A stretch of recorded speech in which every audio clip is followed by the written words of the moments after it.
दिनै 12 अक्ट'बर जिति दुवार दखरा एबसुनि 9थि बड'लेण्ड मुंख्लं जोलुर ट्रफी बादायलायनाया दिनै थुंगेबाय। जिति दुवार दखरा एबसु सिगां बोसोराव खुंबोनाय बायदि देग्लायबो चिरां जिल्लानि सिङाव थानाय थाइखाजरा गेलेग्रा फोथाराव बड'लेण्ड मुंख्लं जोलुर बादायलायनायखौ खुंफुङो। बे जोलुर बादायलायनायाव थांनाय 6 अक्ट'बरनिफ्राय जागायनानै दिनै बादायलायनाया जोबनानै थाङो।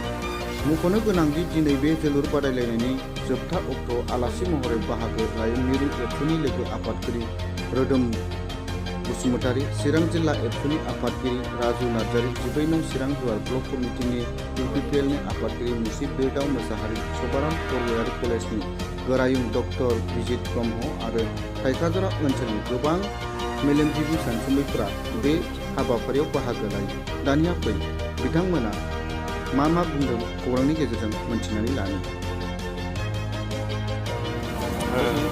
मा बुङो दिनै 6 अक्ट'निफ्राय जागायनानै दिनै 12 अक्ट'सिम फैबाय, जोबनाय बा फाइनालाव फैबाय। मा बुंनो सानो? जिति दुवार दखरा दुलाराय बर' फरायसा आफादनि बानजायनायाव 9थि बड'लेण्ड मुंख्लं ट्रफी सोलिगासिनो दङ। दिनै फाइनाल मेट्च। दा बे फाइनाल मेट्चआ दसे समनि उनाव जागायगासिनो दङ।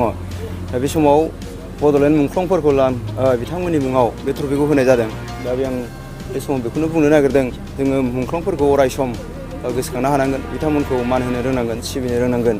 मानोना बिथांमोननि बाउसोमनायनि थाखायनो जोङो दिनैनि नैबे अबस्था होननानै जों बयबो मिथिगौ। दा बिनि थाखायनो नैबे जि जोलुर बादायलायनाय, बिथांमोनखौ मान होनो, बिथांमोनखौ सिबिनो आरो गोसोखांनो थाखायनो बे जोलुर बादायलायनायखौबो खुंनाय जादों। दा जोलुर बादायलायनायनि गेजेरजों जोङो मा जानो हायो मा जानो हाया जों बयबो एसे एनैबाबो मिथिलायसिगौ। नैबे समाव जोङो जोलुर बादायलायनायनि गेजेरजों गोबां जाफुंसारनाय गेलेगिरिफोर मोननो हाबाय। बर' माहारिनिफ्राय जोङो गोबां बिथिङाव नोङो सौलायनायानो होन, जोलुराव आइजोफोरनि आरो हौवाफोरनि मोननैयावबो बा गुबुन गुबुन बोरला गावनाय, थिर गावनाय गासैबो बिथिङाव जोङो बर'नि जि लाइमोनफोर बिथांमोनखौ गेलेनायखौ जोङो दिनै नुनो मोन्दों। आरो बिथांमोना दावगालांगासिनो दङ, नेसनेल इन्टारनेसनेल लेभेल गेलेगासिनो दङ, गोबां मेडेल मोनबोगासिनो दङ। दा बे समाव आं बिथांमोननिसिमबो साबायखर बावगोन बर' माहारिनि जानानै। दा जोङो गेलेनायनि गेजेरजों दिनै गावनि जिउ राहा दानाय बेखौथ' दानानै लानो हाखायो, जों मिथिबाय, जों गोबां नुबोबायबो।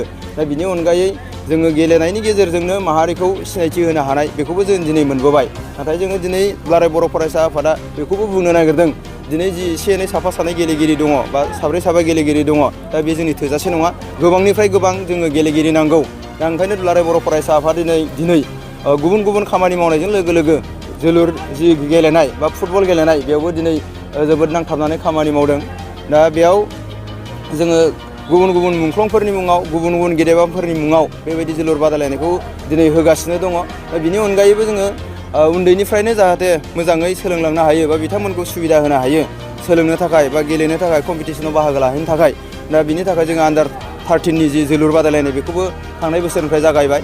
थांनाय बोसोराव जोङो मिरुआ खुंनाय जायाखैमोन, खिन्थु देग्लाय मिरुआबो बेखौ खुंनाय जागोन, सेन्ट्रेल एबसुआबो। दा बेयाव जोलुर बादायलायनायनि गेजेरजों जोङो गोबां बेबायदि गेलेगिरिफोरखौ दिनै नुनो मोनबाय। माने गोजोनथाव बाथ्रा बुंनानै बुंनांगोन, गोबां मोजां प्लेयारफोर जोंनि गेजेराव ओंखारफैबाय। दा जोलुर बादायलायनायनि गेजेरजों गावनि जिउ राहा दानायाथ' मोनसे जाबाय। दा बिनि अनगायै जोङो गुबुन बिथिङावबो गोबां मुलाम्फा जानाय जों नुनो मोन्दों।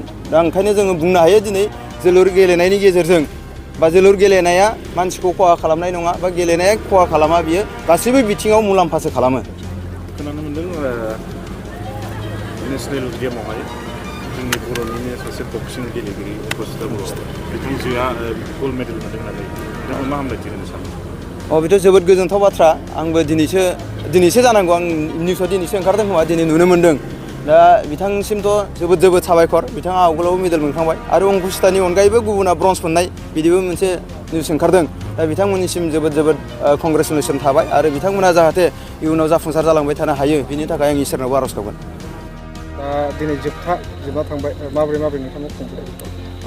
गिबियाव बयनिसिमबो खुलुमनाय बावहरग्रोबाय। जोङो थांनाय 6 अक्ट'बरनिफ्राय जागायनानै जोङो जोंनि जिति दुवार दखरा दुलाराय बर' फरायसा आफादाव थांनाय गोलाव सम जे बर'फोरनि आन्दालन, बड'फानि दैदेननायाव बे आन्दालनाव, बड'लेण्डनि आन्दालनाव जोंनि ओनसोलनिफ्रायबो सा 7 मुंख्लं जालांदोंमोन। बिथांमोनखौ गोसोखांनानैनो बिथांमोनखौ मान बावनाय लेखायैनो जोङो नैबे जोलुर बादायलायनायखौ होदों। देग्लायहाय गुथि बड'लेण्ड मुंख्लं ट्रफि जोलुर बादायलायनाय बियो नैबे थाइखाजरा दालाइसा आफादनि सिङाव थाइखाजरा राइन' स्पर्टिं एन्ड लाइब्रेरि नैबे क्लाबनि गेवलां गेलेग्रा फोथाराव जोङो खेलाखौ खुंफुंदों आरो बेवहाय जों खुंफुं आफाद दानानै होदों।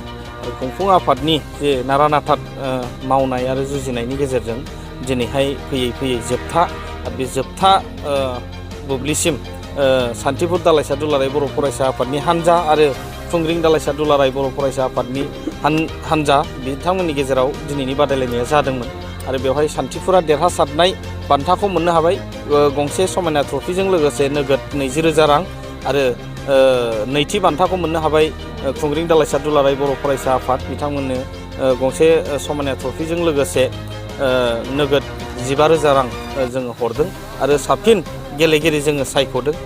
साबसिन गेलेगिरि हिसाबै जोंहा सान्थिपुरनि गेलेगिरि सुबुंसा बसुमतारी बिथांनो जोङो गथायनो हाबाय दिनैहाय आरो बे खेलाया जाफुंसारनायनि गुदियाव दङ जोंनि ओनसोलनि गोबां माने कन्ट्रिबिउसन होनाय जोंनो माने डनेट होनाय जोंहा इएमनिफ्राय लानानै OSDनिफ्राय लानानै गोबां जोंनि ओनसोलनि कन्ट्राक्टरफोर बिथांमोना जोंनो डनेसन होदों आरो बिथांमोननि डनेसननि गेजेरजोंनो जोङो बेखौ खुंफुंबाय। आं बिथांमोनखौ नोंथांमोननि नैबे मिडियानि गेजेरजों आङो साबायखर बावहरो आरो जोंनि गेलेनाया जागायजेननायनिफ्राय जेरैबायदि हान्जाफ्रा बाहागो लानानै गेलेफैबाय बै हान्जा बिथांमोननोबो आङो साबायखर बावहरो मानोना बिथांमोननि बाहागो लानायनि गेजेरजोंसो जोंनि खेलाया जाफुंसारदों। दा बेवहाय आङो बारा गोलाव माने जोङो खेलाखौ दैदेननो सानाखै ओंखायनो जोङो 12थाल' टिम जोङो लानानै जोङो माने गुसुं समनि गेजेरावनो एबा सप्तासेनि गेजेरावनो जों बे खेलाखौ जोङो होदों आरो बिनि गेजेराव जोङो गोबां माने इयुननि समाव जोङो जुदि